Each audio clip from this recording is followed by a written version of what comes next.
Bienvenue dans le podcast En Transition, qui donne la parole aux experts et aux acteurs inspirants de la transition socio-écologique au Québec et plus largement au Canada. Cet épisode fait partie d'une série d'épisodes introductifs qui visent à répondre à une question. Où en est le Québec sur l'adaptation au changement climatique et sur les enjeux de transition socio-écologique? Allô, moi c'est Marion. Je suis épidémiologiste en santé environnementale et j'agis à l'interface entre sciences et action publique. Allô, moi c'est Margot. J'aide les organisations publiques et les entreprises dans leurs projets innovants pour faire face au changement climatique. Aujourd'hui, pour répondre à ces questions, nous recevons Joachim Lemieux. Joachim est coordinatrice des activités au sein de la coalition montréalaise des tables de quartier. Elle est aussi coprésidente du conseil d'administration de Transition en commun, l'Alliance pour la transition socio-écologique regroupant divers secteurs de la collectivité montréalaise, organisations municipales, gouvernementales, communautaires, société civile, citoyennes, universitaires et philanthropiques. Avec Joachim, nous avons voulu savoir quelle place occupe aujourd'hui la transition socio-écologique dans les milieux communautaires, comment prend-elle forme concrètement dans les quartiers et quels défis soulève-t-elle? Mais aussi, quelles opportunités et quels leviers d'action ouvre-t-elle? Bonne écoute. Bonjour Joachim. Bonjour. Tu vas bien? Je vais très bien, merci. Merci de me recevoir, c'est très excitant. Peut-être pour commencer, on voulait revenir un peu avec toi sur qui tu es et ce que tu peux te présenter un petit peu et notamment ton rôle avec les tables de quartier. Ben oui, alors moi, je travaille à la Coalition montréalaise des tables de quartier, donc depuis environ 6 ans maintenant, 7 ans, je devrais dire même. Et donc, mon rôle, c'est vraiment d'être à la coordination des activités, des opérations, tout ça. Je suis un peu partout. Je suis beaucoup sur le dossier de la transition socio-écologique aussi depuis les 3-4 dernières années, je dirais. Puis à la Coalition montréalaise des tables de quartier, pour vous situer un peu ce qu'on fait, puis souvent, c'est plus facile de partir de ce que font nos membres, là, les tables de quartier, avant d'en arriver à ce que fait la coalition. Alors, les tables de quartier, en fait, ce qu'elles sont, ce qu'elles font, ce sont des organisations, des organismes qui vraiment regroupent une panoplie d'acteurs et d'actrices dans les milieux de vie, dans les quartiers. Donc, à la fois beaucoup des organismes communautaires, mais aussi des citoyens et des citoyennes, des institutions publiques comme la santé publique, les arrondissements et toutes sortes d'autres milieux associatifs, les écoles, les CPE, ça peut être très, très varié, l'engagement autour des tables de quartier. Et ce qu'elles font, c'est qu'elles amènent toutes ces personnes-là et ces organisations-là à essayer d'améliorer concrètement la qualité de vie, les conditions de vie des populations dans ces quartiers-là. Donc, on est vraiment dans l'idée... Moi, j'aime comparer un peu les tables de quartier à des espèces de mini-ONU à l'échelle des quartiers. C'est-à-dire qu'on retrouve vraiment une panoplie de personnes, d'organisations qui ont des perspectives différentes, des cultures de travail différentes, ce qui amène une certaine complexité là, et en même temps une richesse de perspectives, mais c'est difficile parfois à naviguer de trouver des zones de compromis à travers cette complexité-là. Mais ce que ça donne, par contre, c'est que quand on met en place des projets et qu'on arrive à prioriser des enjeux sur lesquels on veut travailler, ben ça donne des projets, puis ça donne des solutions qui sont vraiment plus riches et qui sont vraiment mieux adaptées finalement aux besoins des populations et du quartier et du territoire. Donc, concrètement, ce qu'elles font, les tables de quartier, c'est qu'elles vont périodiquement faire une espèce de diagnostic du territoire. Donc, on va aller voir, quels sont les enjeux les plus prioritaires. Est-ce que c'est des questions de logement, sécurité alimentaire, de mobilité, d'aménagement du territoire, de sécurité urbaine, etc., etc. Puis ensuite, ensemble, vraiment, avec l'ensemble de la communauté, on se donne un plan de quartier. Donc, une espèce de plan de match pour les 5 prochaines années qui vient vraiment mettre de l'avant. Ça devrait être quoi nos actions prioritaires, nos projets qu'on devrait travailler ensemble pour venir solutionner ces enjeux-là. Et justement, c'est ce qui nous intéressait. C'est pour ça qu'on t'a contacté. Là, on parle de concertation citoyenne, on parle de planification à l'échelle locale. C'est vraiment un outil qui nous paraît hyper pertinent pour la transition socio-écologique. Est-ce que tu peux nous parler un petit peu de cet enjeu-là? Comment toi, tu le perçois et le vois à travers le territoire? Comment tu le définis aussi avec ta casquette de table de quartier? Oui, tu sais, pour moi, la transition socio-écologique, moi, je le vois vraiment, puis la façon dont je me la représente de plus en plus à force de réfléchir, là, puis de travailler avec des acteurs, des actrices de cet écosystème-là. Moi, je le vois vraiment comme un projet de société, là. C'est vraiment pour moi l'idée d'aller vers un avenir où on prend soin du vivant dans son ensemble. Que ce soit le vivant humain ou non humain. On peut s'imaginer un monde où justement on est vraiment parvenu à réduire au maximum les inégalités sociales, où toutes les personnes peuvent vivre décemment, dignement, peu importe où ils vivent, que ce soit ici ou dans un autre pays, où les limites planétaires sont respectées, où la biodiversité est vraiment foisonnante et tout. Donc, pour moi, c'est vraiment cette idée de, OK, à partir du moment où on a cette posture-là pour le vivant, comment on réorganise la société? Parce que là, visiblement, en ce moment, ça ne fonctionne pas. Je pense qu'on frappe un mur. On se rend compte que tous les modèles dans lesquels on est, le modèle économique au premier chef, là, mais l'extractivisme, le productivisme, la surconsommation, etc., tout ça, puis tous les systèmes d'oppression, de colonialisme, racisme, patriarcat, tout ça, nommez-les, là, tout ça génère à la fois un dérèglement planétaire, un dérèglement une perte de la biodiversité, etc., et en même temps, exacerbe les inégalités sociales entre les humains. Fait que ça n'a aucun bon sens. Je pense qu'il faut se sortir de ça. Fait que là, c'est comment, c'est vraiment cette question-là qui est difficile à répondre, mais comment on réorganise notre société en prenant vraiment le parti du vivant, t'sais.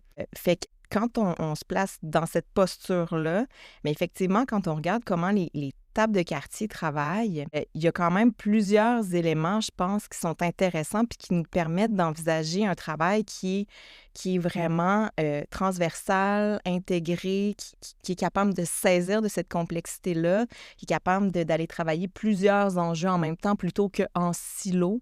T'sais, on est vraiment dans cette idée-là. Et aussi de revenir à l'échelle du territoire.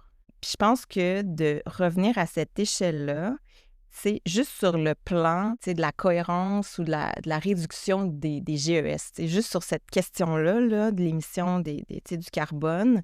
Si on pense notre vie autour du lieu où on habite, qu'on est capable de travailler à proximité, qu'on est capable de répondre à tous nos besoins de base à proximité, quand nos quartiers sont complets, il y a des organismes communautaires, il y a des épiceries, il y a toutes sortes de commerces de biens essentiels, il y a des écoles, des CPE, etc. Tu sais, quand juste ça, là, sur le plan, tu sais, de la réduction des GES, on gagne, tu sais, de vraiment penser notre vie autour du territoire à l'échelle de proximité.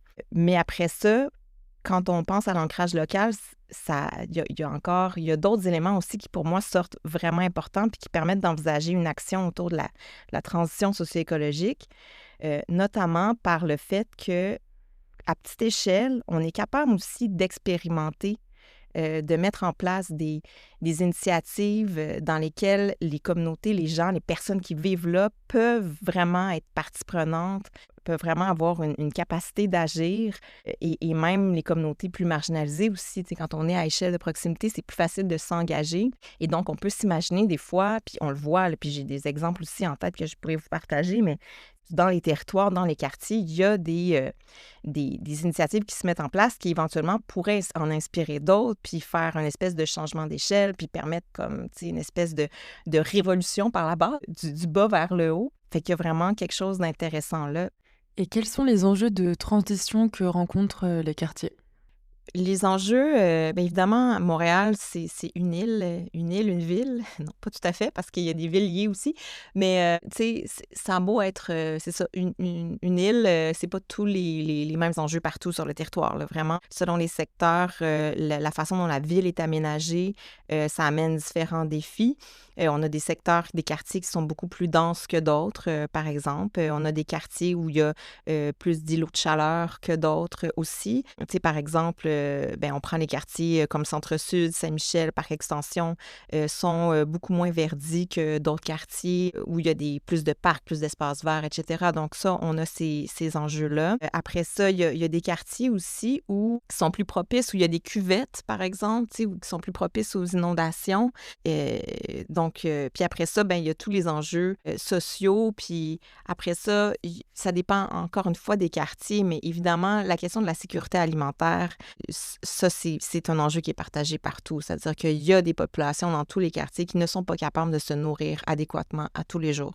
C'est un problème qui est partagé. À la Coalition montréalaise des tables de quartier, c'est un peu ça qu'on fait. On va travailler sur des fois des enjeux qui sont peut-être plus commun à l'ensemble des quartiers, là. Fait que celui-là, c'est sûr, la sécurité alimentaire, on essaie d'agir là-dessus. La question du logement, de l'abordabilité du logement, c'est de plus en plus important. L'itinérance, c'est un enjeu qui a pris beaucoup d'ampleur dans les dernières années. Avant, ça touchait davantage les secteurs plus centraux. Et là, maintenant, on le voit qu'il y a des quartiers qui ont maintenant une population en situation d'itinérance. Et on ne voyait pas ça avant. Tu sais, quand on allait dans l'est de l'île, par exemple, on ne voyait pas ça. Tu sais. Puis maintenant, c'est ça, là, c'est là maintenant. Fait que donc, on sent qu'il y a quand même un contexte des crises sociales qui prennent de plus en plus d'importance dans notre ville, puis ça, c'est quand même assez inquiétant. Puis c'est sûr que ça nous inquiète aussi parce que là, les enjeux climatiques ou mettons, les événements météorologiques extrêmes, là, on peut les appeler comme ça, là, que ce soit chaleur extrême, pluie, perte de courant, tu sais, panne de courant due à des pluies torrentielles, etc., ou verglas. Mais tu sais, on voit aussi à toutes les fois où il y a des crises de ce type-là, ça vient ajouter un fardeau à des ménages qui sont déjà précarisés, qui sont déjà dans des conditions, qui ont déjà des conditions de vie difficiles, tu sais, fait que ça s'ajoute. Puis ça, pendant la COVID, on en a eu une preuve assez incroyable à quel point on était, on disait là, à la blague, je ne sais pas si les gens disaient à la blague, mais qu'on était tous dans le même bateau. C'était pas vrai du tout, là. C'était pas vrai du tout. Moi, j'ai pas vécu la crise de la COVID de la même façon que beaucoup de gens à Montréal qui vivaient dans des conditions de logement, qui étaient obligés d'être confinés dans des logements parfois insalubres, parfois qui répondent absolument pas à leurs besoins. Donc, voilà. Fait que c'est ce qu'on voit. Puis c'est pour ça qu'on s'inquiète de ce qui s'en vient avec le dérèglement climatique, c'est qu'on le sait que les crises ne vont pas affecter tout le monde de la même façon. Et donc, c'est pour ça qu'il faut vraiment travailler sur la question des inégalités et des inéquités territoriales parce que sinon, ben voilà, on va frapper un mur. Comment finalement les communautés font face à cette multiplicité de crises parce qu'on leur parle d'enjeux écologiques dans un moment où ils ont des enjeux parfois économiques dans certains quartiers, où il y a d'autres enjeux qui peuvent agir. Et donc, c'est comment est-ce que finalement on leur fait prendre conscience que les deux enjeux ne sont pas forcément contradictoires et qu'on peut aller vers l'un en allant vers l'autre. Moi, c'est quelque chose que j'aimerais bien que tu nous expliques un petit peu. C'est une bonne question. Et je te dirais que le défi, il est là. Puis on l'entend. J'ai participé récemment à un événement qui s'appelait Résister et réinventer. Puis j'ai animé un panel qui justement regroupait plein d'acteurs de différents secteurs qu'on essayait de voir à travers ce panel-là. Comment on peut converger à travers nos différents secteurs, que ce soit économie sociale, le politique, les mouvements plus citoyens, le communautaire. Tu sais, comment on travaille tout le monde. On pourrait essayer de trouver des points de convergence pour aller de l'avant puis travailler sur la transition socio-écologique de manière beaucoup plus franche et assumée. Et il y avait quelqu'un sur ce panel-là qui représentait la voix du communautaire, puis elle nous a remis dans la face, encore une fois, cette tension-là qui existait entre l'urgence de répondre aux besoins de base des gens maintenant, immédiatement, et versus l'urgence climatique ou l'urgence écologique, environnementale qui est là, qui a déjà des effets, mais dont les effets sont peut-être encore pas trop présents ou en tout cas sont moins contraignants pour tout le monde. En tout cas, c'est encore là, c'est à discuter parce que je pense qu'on ressent déjà ces enjeux-là. Il y a des gens qui vivent cette crise-là beaucoup plus forte que d'autres. Là. Mais tout ça pour dire que donc, il y a effectivement une tension entre ces espèces de deux urgences-là. Une qui est vraiment frontale dans l'immédiat et une autre qui est un peu plus projetée vers l'avant dans l'avenir. Puis c'est difficile de dire le contraire. Je veux dire, en ce moment, à l'heure où on se parle, il y a 1 personne sur 5 qui n'est pas capable, qui vit de l'insécurité alimentaire au Québec, là, tu sais. Puis pour les locataires, je pense que c'est 1 sur 3. C'est gigantesque. C'est énormément de personnes. Il y a des gens qui dorment dans la rue, au moment où on se parle.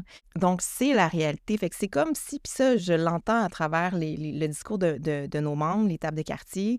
On l'entend dans le milieu communautaire beaucoup. Sur le plan théorique, les gens sont d'accord que la racine des problèmes sociaux et écologiques, c'est la même. C'est le modèle dans lequel on est pris aujourd'hui, contre lequel il faut lutter. On comprend aussi que si on n'agit pas maintenant pour la crise climatique, continuer finalement, puis ça va affecter de manière encore plus forte les personnes qui en ce moment vivent des inégalités. Fait que donc on a on sait qu'il faut agir sur cette question-là, mais dans les faits, effectivement, c'est pas facile à actualiser.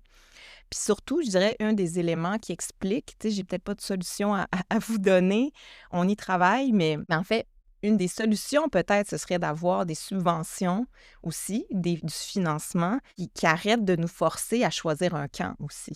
Parce que la façon dont le financement fonctionne pour les organismes communautaires, ben c'est toujours un peu en silo. C'est soit tu vas chercher de l'argent pour le social, pour des enjeux de la justice sociale et tout, ou soit tu vas chercher de l'argent pour l'environnement, pour l'atténuation, l'adaptation au changement climatique. Mais la transition socio-écologique, c'est cette espèce de compréhension très transversale des enjeux, très intégrée. Mais ça n'existe pas, ce financement-là. Ça serait du financement à la mission, peut-être, qui réglerait le problème. Ça, c'est une lutte qu'on mène depuis longtemps, demander du financement à la mission conséquent pour les organismes communautaires, effectivement, mais il pourrait aussi y avoir du financement pour la transition socio-écologique qui nous permet d'avoir cette lecture systémique-là puis d'agir de manière cohérente avec cette lecture-là. Mais pour l'instant, ça n'existe pas. On y travaille à Transition en commun, on essaye d'avoir des discussions pour avoir peut-être des fonds mutualisés ou comme, tu sais, il y a des choses qui commencent à émerger, mais c'est pas fait. Fait que donc, ça, pour moi, ça serait peut-être une des clés, en fait, si le financement accordé donnait plus de flexibilité pour agir sur les deux camps à la fois, tu sais. Mais sinon, une autre solution que j'envisage, ou en tout cas ce qu'on commence à voir, qui est quand même intéressante, c'est sur les questions de l'alimentation. Souvent, les actions en alimentation, surtout quand on parle, par exemple, de faire des systèmes alimentaires locaux, territorialisés, ça nous permet souvent d'aller travailler sur tous ces fronts-là en même temps. Et est-ce que tu peux nous rappeler, pour ceux qui sont peut-être un peu moins familiers avec les tables de quartier, les organismes communautaires, comment vous passez de conversation à l'action, comme l'exemple que tu nous as donné tout à l'heure? Dans une table de quartier, il y a toujours des processus où c'est vraiment une affaire de processus, là. Des tables de quartier, on est dans des démarches, on est vraiment dans cette idée-là. Et donc, ça part souvent d'un constat, d'un diagnostic, d'une réalisation qu'il y a tel problème auquel il faut faire face ensemble. Et ensuite, ben, c'est des années, souvent des mois et des mois de discussions, d'échanges, des fois en grand groupe, des fois en petit groupe, des fois de taille variée, pour en arriver tranquillement à former un projet, une initiative, quelque chose qui pourrait potentiellement répondre à ce problème-là et à peut-être d'autres aussi en même temps, tu sais. Et je pense que c'est aussi une question d'opportunité qui se présente, là, on ne va pas se le cacher. Puis c'est aussi une des forces des tables de quartier, en étant bien implantées dans leur milieu. Elles sont à la fois au courant des besoins des populations et des organisations qui sont autour de la table, mais elles sont aussi au courant des opportunités qui se dessinent. Opportunités dans le genre un terrain vacant, par exemple, ou sur lequel peut-être on pourrait construire du logement social, ou peut-être on pourrait faire un jardin, ou peut-être une serre, ou peut-être, il y a un parc, par exemple, là, je pense, j'ai un exemple qui me vient de Villeray, il y a un super parc, le parc Timon, dans l'est de Villeray, où c'est un désert alimentaire dans ce coin-là. C'est considéré comme un désert alimentaire, et là, la table de quartier a fait « Hey, pourquoi on ne ferait pas un marché public à cet endroit-là? » Donc, OK, il y a une opportunité, on va commencer à avoir des discussions on est branché avec l'arrondissement, avec la santé publique qui peut peut-être nous appuyer. Donc, c'est ça, c'est vraiment cette espèce de connexion-là entre les besoins des populations, puis en même temps les opportunités de développement social, de développement concret, de terrain, là, en termes d'infrastructures qui peuvent exister dans le quartier, puis être capable de se saisir de tout ça rapidement. Après, est-ce que tu peux nous parler un peu de la force des communautés, finalement, et des leviers qu'elles peuvent avoir au niveau local et ce qu'on n'a pas forcément à d'autres niveaux dans les enjeux de transition socio-écologique? Il y en a beaucoup. Fait que là, il faut que j'en choisisse. Ben, je dirais une de celles... Ben, en fait, c'est comme un exemple d'initiative, puis il y en a plusieurs à Montréal, fait que ça va me permettre de couvrir plusieurs aspects.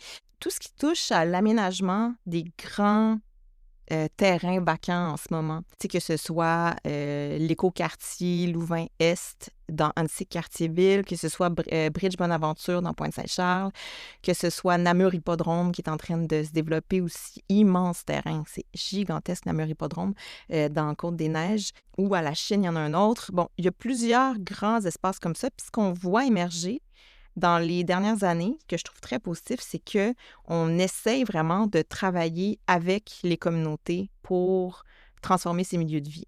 En particulier, bon, c'est pas au même point partout, mais l'exemple de l'écoquartier Louvain-Est, pour moi, est super inspirant. Bridge Bonaventure aussi. Mais à Louvain-Est, en particulier, on a créé dès le début un bureau de projet partagé. Fait que là, on est vraiment dans cette idée où tout le développement du projet était vraiment fait en collaboration entre la Ville de Montréal, l'arrondissement, la table de quartier, via un comité de pilotage qui était vraiment citoyen. Et donc, il y a vraiment eu dans tout le rêve, puis la construction, l'élaboration, l'idéation de ce quartier-là est vraiment partie finalement de cette volonté citoyenne-là. Puis ça a été porté, ça a été intégré finalement, avec tous les défis que ça comporte, là, puis avec des fois les moments de tension que ça peut générer, tout ça, mais c'est ce qu'on a réussi à faire. Puis, ils sont allés même une coche plus loin avec ce projet-là. C'est qu'ils ont créé une fiducie d'utilité sociale aussi pour s'assurer que le terrain, la vocation sociale du terrain soit pérenne finalement, puis que donc les logements qui vont être construits vont être véritablement abordables à long terme aussi. Fait que pour moi, ça, c'est comme un exemple. Puis en plus, ben, c'est un écoquartier, donc il y a tout plein de composantes écologiques qui sont intégrées au développement de ce secteur. Donc, pour moi, ça, c'est une initiative que je trouve vraiment inspirante. Bridge Bonaventure, dans Pointe-Saint-Charles, c'est une dynamique qui est complètement différente, mais à Pointe-Saint-Charles, il y a vraiment eu, encore une fois, une mobilisation citoyenne et communautaire très, très forte autour de l'avenir de ce site-là. Il y a eu, ils ont fait ce qu'on appelle une opération populaire d'aménagement au tout départ. Donc là, c'était vraiment l'idée d'amener les citoyens à rêver ce secteur-là, puis à nommer quels étaient leurs besoins, puis qu'est-ce qu'on voulait voir arriver sur ce secteur-là. Puis ensuite, ben, la CDC Action Gardien, la table de quartier, donc, a pris tout ça, puis est allé là, vraiment faire du travail politique pour amener cette vision-là, puis la confronter à la vision qui était celle des promoteurs privés, où on voulait vraiment juste l'espèce de glissement du centre-ville vers Pointe-Saint-Charles, alors que Pointe-Saint-Charles demandait à ce que l'esprit du quartier se retrouve dans ce nouveau secteur-là, et que ce soit une continuité finalement. Donc, puis ils ont réussi à avoir des gains exceptionnels à Bridge Bonaventure. Sur les terrains publics, on va avoir 50 % de logement social. Sur les terrains privés, on va avoir 40 %. Fait que quand même, c'est des gains substantiels parce que s'il n'y avait pas eu tout ce démarchage-là, on ne serait pas arrivé là. Tu sais, quand je t'entends et je vois effectivement, comme on le disait, la force finalement des communautés dans ces enjeux-là, moi, je ne peux pas m'empêcher de me poser cette question de l'équilibre aussi entre l'action locale et la responsabilité politique. C'est-à-dire comment est-ce que finalement vous arrivez aussi à vous faire entendre pour que les choses bougent aussi au-dessus? Oui, effectivement. Tu sais, quand on parlait tantôt, en tout cas dans cette vision de la transition socio-écologique, il y a effectivement cette idée qu'on peut peut-être créer des modèles alternatifs localement qui peuvent, après ça, inspirer d'autres puis créer une espèce de changement d'échelle. Il peut y avoir ça, mais effectivement, il y a aussi des changements beaucoup plus structurels, tu sais, qui en appellent, ouais, c'est ça, des politiques publiques, etc., etc., tu sais. Fait que oui, il y a ce double travail-là qui doit être fait. Effectivement, les tables de quartier et nous-mêmes à la coalition, notre rôle à la coalition, effectivement, c'est de regrouper les 32 tables, et donc de porter leur voix puis d'essayer de faire bouger les choses à une autre échelle, à l'échelle régionale, mais aussi on a certaines revendications qu'on peut porter à l'échelle nationale. Et donc, c'est ça. Il y a comme effectivement une espèce de mobilisation plus politique, revendication, tu sais, pendant les campagnes électorales, c'est des moments importants où on peut mettre de l'avant certains de nos messages, puis essayer de convaincre les futurs élus, créer des liens avec ces élus-là, puis essayer de cheminer aussi, tu sais, sur le long terme, faire cheminer certains enjeux et tout ça.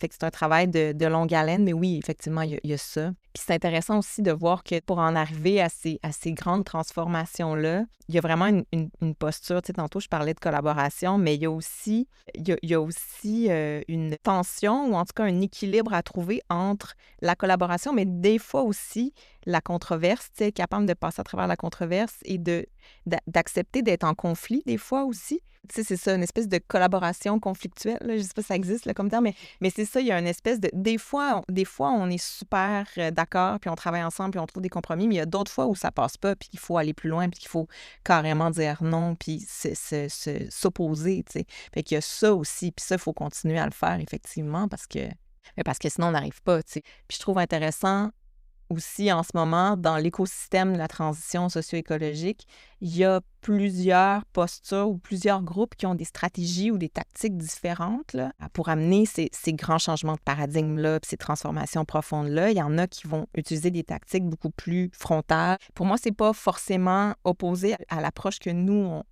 on fait. On a dans l'étape de quartier et à transition en commun aussi, on est dans cette approche-là davantage d'essayer de travailler les politiques publiques en mode co-construction avec des gens, des institutions publiques, des pouvoirs publics, tu sais.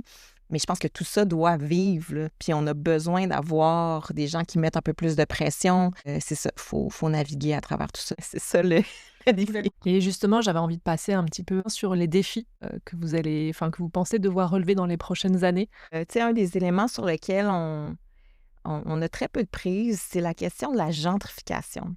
Puis de l'éco-gentrification. Tu sais, nos membres, le milieu communautaire, les tables de quartier, souvent, on veut que les quartiers s'écologisent, là. Tu sais, on veut que les quartiers soient beaucoup plus résilients, beaucoup plus d'espaces verts et tout ça. Tu sais, il y a des grosses iniquités à Montréal là, par rapport à la couverture à la canopée, là. Par exemple, selon l'étude que Vivre en ville a fait sur les iniquités territoriales, la canopée est 28% moins fournie dans les secteurs défavorisés que dans les autres secteurs. Tu sais, quand on pense à Centre-Sud, Saint-Michel, Parc Extension. Puis vous avez peut-être vu circuler là, sur le web à un moment donné, il y a une photo de drone qui a été prise au-dessus des quartiers Parc Extension et de Ville-Mont-Royal. Là. Puis on voit là, le clash, là, la grosse différence de la canopée. Là. C'est incroyable entre les deux quartiers. Là, fait il y a vraiment ça qui existe à Montréal. Fait que donc, on veut que ça change. On veut que tous les quartiers, que toutes les personnes qui vivent dans ces quartiers, peu importe leurs revenus, peu importe leurs conditions, toutes les conditions de vie soient améliorées, en fait. Sauf que là, ce qu'on voit, puis la crainte, en fait, qu'on a, c'est que quand on transforme un quartier, ben que finalement, les personnes en soient exclues parce que le marché spéculatif des loyers, ça s'emballe, puis là, les prix augmentent, puis les gens sont plus capables de rester dans leur logement. Puis ça, c'est quelque chose qu'on a vu beaucoup, qu'on l'a vu ailleurs dans le monde, puis qu'on voit aussi à Montréal.